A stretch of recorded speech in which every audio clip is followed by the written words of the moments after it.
Mr. Kennedy, give me an idea. Please paint a picture for us. Who is Michael Brown? Michael's a big kid. He's about 6'4", about 180-something pounds. Mike's just jovial, fun-loving kid.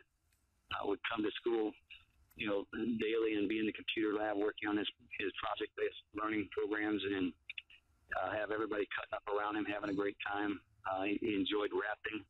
He enjoyed life. Just a great kid.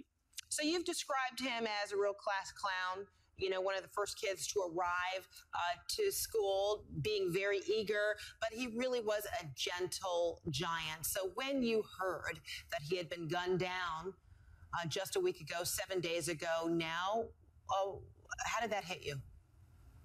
Very disheartening. My 20 years experience of teaching in this school district, it's not the first kid that we've lost to something that just didn't seem right, and there's no way to explain it. Would have gone to war for a kid like Mike Brown. He came, worked hard on what he needed to do. He was behind about a year and a half in his credits, trying to graduate with his graduating class, and we got him across the finish line August 1st. So really just disheartening. So it was an incredible, feat. You said he was a year behind, but he had just graduated and he was on his way to college. I've heard you've also described him. He wasn't necessarily a leader, but, a follower, but really appeared to be a great friend. Yeah, he had a lot of kids they had relationships with. And, when I say not necessarily a leader, but someone that would go along with the flow and whatever everybody else was doing, Mike was good with it.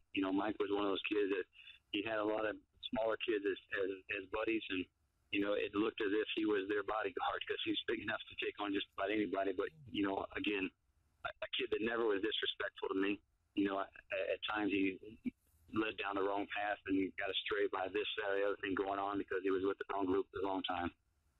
So is it correct that you've described him as he might be intimidating looking because, as you mentioned, his height, but he may have looked like a man on the outside, but he really was a kid on the inside, and that you doubted that he would smart off with a police officer when you heard that?